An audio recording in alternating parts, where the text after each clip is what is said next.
hello, and welcome back to Happiness by Habit, that show where we explore the intentional routines, mindset shifts, and leadership moves that help us thrive in business and in life. I am your host, Silvana Pimentel, and today I am joined by a powerhouse of strategy, vision, and heart. Marie Gerson is a strategic growth expert and founder of Shoshin Strategies. She is known for helping businesses scale with clarity, innovation, and channel marketing, customers engagement, education, and team alignment. She brings both heart and high performance to the table. Today, we will dive into how she helps leaders stay rooted in vision while building systems that support sustainable growth without losing joy, purpose, or connection along the way. Marie, welcome to Happiness by Habit. I am so happy to have you here. Thanks, Silvana. It really is an honor to be here with you. I'm really looking forward to this with you. Me too, me too. Mm. Marie, your energy is contagious and your clarity around business strategy is so powerful. Can you tell us a little bit about your journey into strategic growth work and why you started your company? Yes, definitely. So I was in the corporate world for many years in the medical device and dental space on the commercial side. And I was a leader and always looking for what's new and what's next in order to help a company jump through and leap into new markets. And so I was responsible for identifying where we were going and helping us get there. I always found myself as an entrepreneur in the corporate world, and I was fascinated by what unlocks growth and why.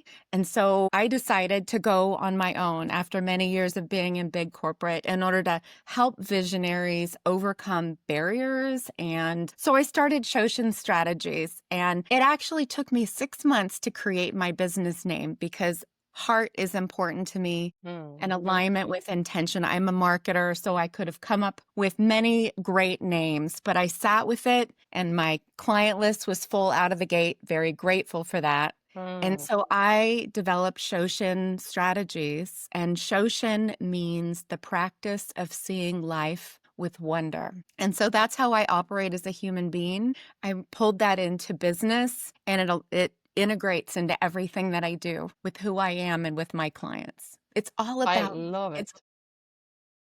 I love it. Curiosity is so important. And how do you begin helping a business identify its true growth potential? Because that's a tricky part. How do you do it? Yes. Well, it starts with listening and Mm-hmm. listening deeply to what's often not being said. So, really looking for gaps and maybe blind spots, going through exercises to help a company understand their value, really get extra clear on their value and focusing on the execution piece and often messaging. So a lot of companies will focus on the product and they will get as many tactics going as possible. But how a business identifies its true potential is really simplifying and aligning around what makes them unique and then focusing on that intently and also supporting it with systems for scaling. When I say focusing on and listening on what's beneath the surface, understanding what's working and not working, and really looking for who they are in their core values gets well, I know we'll probably talk a little bit more about that, but Mm-hmm. companies when they're getting started, they often focus on a lot. And they have vague messaging and maybe too many priorities. Naming their unique edge, simplifying to what really makes them different, and then aligning their operations to scale is really what truly works. And words matter. So a lot of companies might, when they're first starting, they might not know how to market themselves. And the simplifying of the key words is what gets attention in the marketplace, aligned with what their unique edge is. That is very important. Absolutely. The words, and they are so powerful. What Yes. is one common mistake you see founders or executives make when trying to scale? And how do you help them course correct? Okay, yes. So companies, when they're starting, I work with emerging companies, usually right after maybe they've gotten their first round of funding or helping them structure their business. A lot of people have a product, but they've never started a business. And they think, if I get as many tactics and throw them at the wall as possible, if I make my list of action items heavy and give it my all, then I'm going to win. But that's actually not usually the case. That's exhausting and overwhelming. Mm-hmm. So chasing tactics before a foundation is what a lot of companies do. So they think chasing tactics and a long line of tactics is what's going to deliver results. And it usually isn't. It's usually creating a foundation. And a lot of people think, oh, if I take my time on systems, that's going to slow me down. Systems happen when I grow. I'll get to that later. But I will tell you, if people don't have their systems, whether it's their CRM or their process for onboarding and engaging a customer in place initially, then they're going to be floundering. They're going to hit a lot of walls. They're going to make a lot of mistakes. So taking that time up front on the basics of platforms and systems will help a company be more efficient, move more quickly, and reach their goals. But it's simplifying systems that help them move to scale. That's very critical because a lot of people focuses, as you mentioned, on the initial offering and on what they have, but then it's so important to have the right structure in order to grow. Yeah. And I can definitely see how that becomes an issue because if you have the wrong structure, then it's going to be very difficult to grow in the right way, that is in a way that is Focus. productive for everybody. Yes. Or if they're focusing on too many things Mm. instead of really focusing on the things that are highlighting what makes them shine in a unique way. Absolutely. So that's very important, right? That's one of the key um pieces of clarity that you bring to the table when having these conversations with your customers. Because if you don't know what makes you unique, how will your customers know if you don't even know? Yes. That's definitely crucial. And how are they going to shine? I think that's the biggest thing. There's a lot of businesses out there, and there are a lot of founders and Uh-huh. new businesses that are really proud of the product they offer. But unless they're able to define that for a customer, they're going to get lost in the shuffle. Absolutely. Let's talk about habits, systems, and leadership, Marie. You describe yourself as a system analytics geek. We love that here. How do Yes. systems support freedom, creativity, and sustainability in business? Yes. So I've always been a nerd, and I think that is one of the ways that's allowed me to really get deep into the why of how things work and how they maybe don't or won't. So I would say systems aren't cages. They're launch pads. And when they're done right, then they reduce decision fatigue. They help clarify roles. They will free up mental space in order to fly with creativity and connection. So building the systems to help the right people be in the right places and decrease repetitive actions. Those are when we have a repetitive action, there's often a place for an automation to occur. So Mm, how people fit into systems so they can flow instead of working in a clunky way or mhm, repeating activities or always putting fires out. Systems can mm. help alleviate fires and help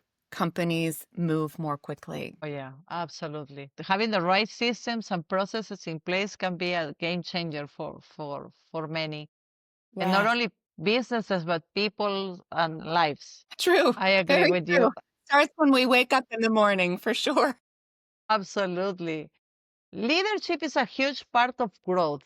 How do you help leaders maintain alignment when their core values as their business scales? Well, I think it's important to identify what the non negotiables are. When someone is starting a business, the leader is the one that's setting the stage for the direction that the team is going. And understanding and clarifying core values as a business, it integrates and is baked into hiring, it's baked into operations. It helps align when something goes wrong, it helps sync energy, it helps ensure integrity is built in. And then part of that is from a core value as a leader, and defining that upfront is going to funnel into everything they do and all the people that are there. I've seen it go really well when those core values are integrated and consistently lived by and set an example within the leadership. And I have seen it on the other side as well. And it affects morale. It affects how we operate every single day. So that is how I help businesses from aligning. There's great ways to do it. And I wish more companies would get that our core values up front make a massive difference on how successful we or not successful we are. They are non-negotiable too. Like those are very important. Oh, yes, definitely non-negotiables. Yes. Yes. So let's talk about happiness by habit. That is the name of the show. And of course, I have to ask, what are some of your happy habits that help you stay energized and joyful even in high pressure seasons? Okay, well, it's not always about being funny, but it is about ensuring that laughter and joy is created regardless of the situation. Because I think, especially in business, we tend to take each other and ourselves too seriously. And my hope is that businesses create themselves or they're created by someone in order to fulfill on passion, fulfill on that joy. So some of my habits to keep me energized and joyful is making sure that laughter, that I remember to stay lighthearted, even when something is serious. We can take something serious and bring whole heart. I love staying connected with my loved ones. I love to learn. So part of my joy is growth. When I am growing and when I'm working to understand something, it brings me positive energy and happiness. One of the things I like to do in business, and this is something that's part of the whole AI world with my clients. With my clients, I like to use certain AI technology to make up theme songs for my clients, and it has gone haywire. I was at a trade show 2 months ago, and I made it just for fun to energize the team in one of our team meetings, and then they've been playing it over and over at a big trade show. Every time a sale was made, they'd play it on a loudspeaker, but keeping my positive and energy regardless of high pressure situations. To me, staying grounded with people I love is so important. And also my gardening, but we can talk more about it. I love gardening. Yeah. That's awesome. I love it. I love it. Let's talk about your gardening now. I love Yeah. the So plant that you have there, the beautiful plant that you have behind you, right that behind me. and that Yes. beautiful decoration, wall decoration. Tell us about that. Yes. So funny enough, this guy behind me is the only plant I have in my entire house that is not real. Really? I do that so that no matter what, I never have to worry about what's here. But what's Right. over here is the molecule for serotonin, which is the happiness molecule. I mean, it's the feel good molecule. So it's funny that you asked me to be on this podcast because it made me think, okay, I'm committed to bringing serotonin and happiness and well-being with me to every client meeting, to every meeting. So I show up with it. I rarely get asked about it. I think people sometimes might be nervous to even ask, but it is. It's beautiful, by the way. Thank you. I actually painted it. It was dark. I painted it to match Look my at my that. decoration. Thank you. That's And the amazing. That is garden, amazing. the gardening, I love white daisies. It's very simple. It's Yes, they my are favorite beautiful. non-smelling flower. And a few years ago, I planted seeds and I've been nurturing them for the last 2 years. And this is my first year that they are just blossoming. At Oh, my nice. kitchen, I can look out and they're full and neighbors comment and I hand them to as many people as I possibly can. I bring At them with me. that. Oh, So that's awesome. the generosity, yes. Yeah, generosity, and you bring them joy as well. Yeah, That I is do. really cool. That is really cool. Let's talk about something else that is super important. What is your why? The deeper purpose that fuels the work you do. So my why is helping people really believe that they can reach their goals and helping them empower themselves. So believing in themselves to know that they can pursue and achieve any dreams regardless if it's professional or personal, that they have set in their heart. So that is my why, and making the biggest difference that I can in my life as a human being. But doing that, when I recognize that there's a lot of people that maybe have dreams, but they don't believe that they really can achieve them, helping Mm. them move from doubt to confidence, helping them move from confusion to maybe clarity, and getting that zest and a realignment with maybe a heart's desire that maybe they had let go when it comes to business. Mm-hmm. That's important because a company really needs to get that they can reach their goals. So it's all around that, from personal to professional. That's so powerful. Thank Absolutely. you.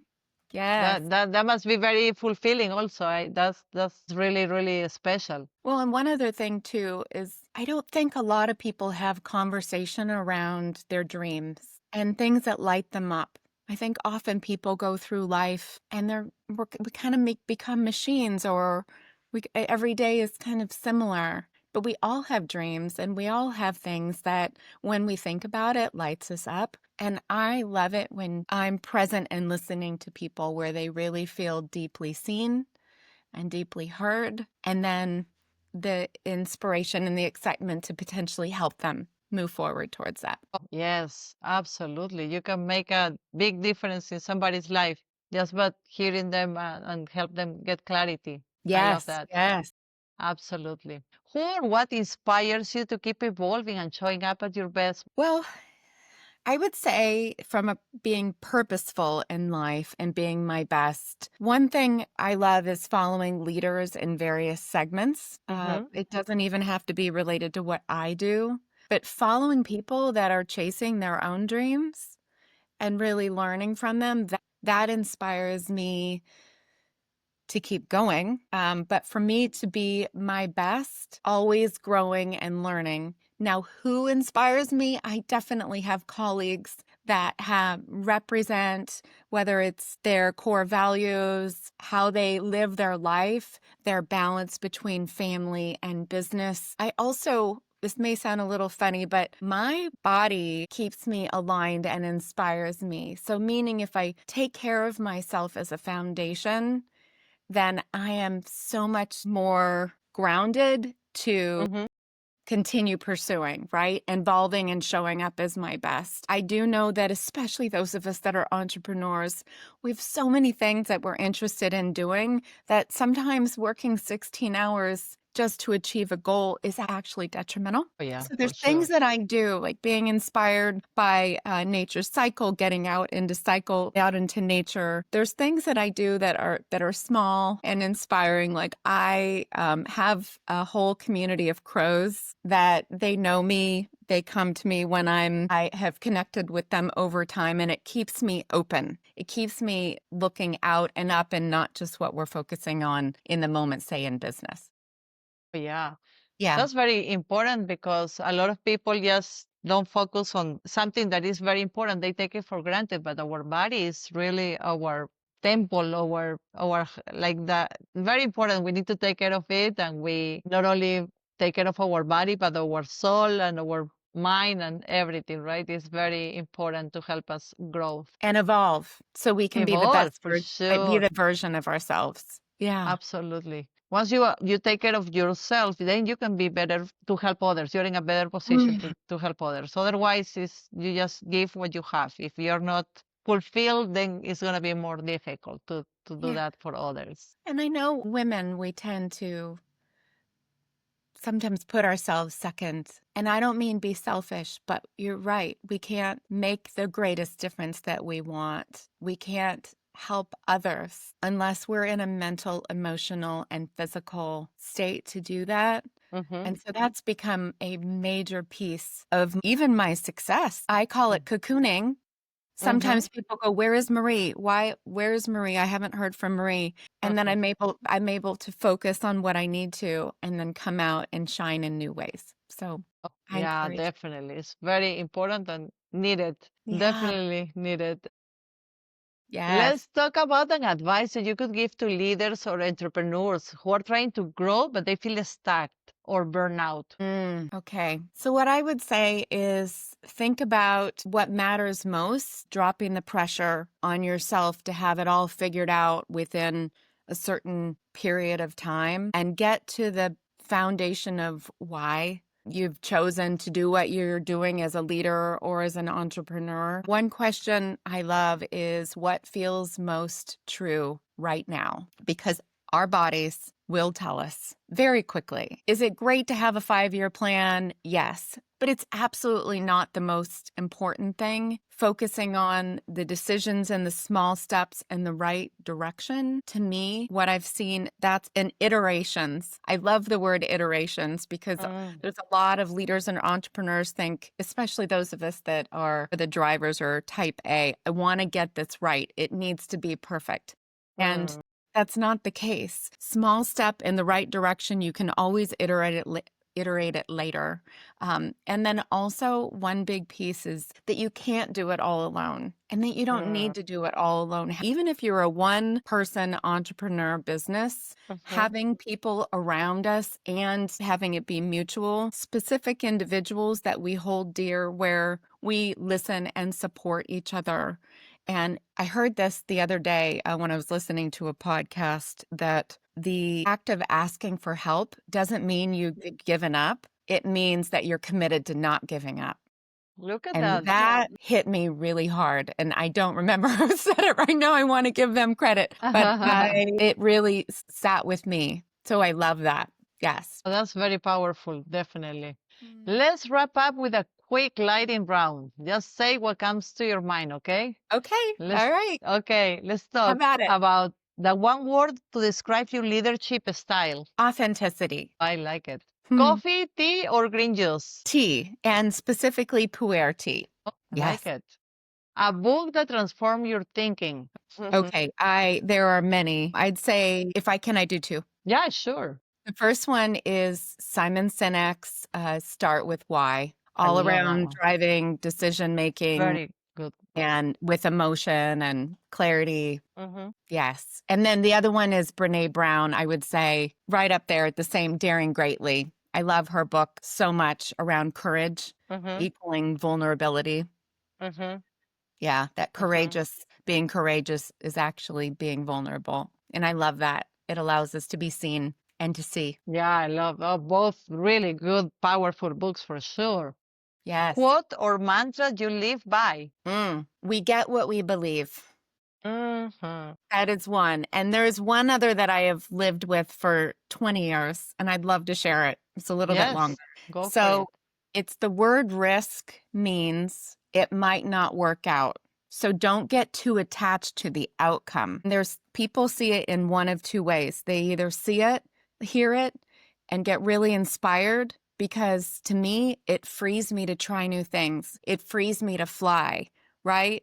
To not be afraid of risk because it might not work out. And that is the meaning of it. Some people look at that and think, don't get too attached, meaning I might not be able to do it. But I have always seen it as you can do anything. And you just have to realize it might not work, but it just might, which I love. Yeah, and in any case, even if you succeed or not, you learn. You get something out of it for sure. Yes, yes. Yeah, And the I like it. learning is where we grow and we continue. Absolutely.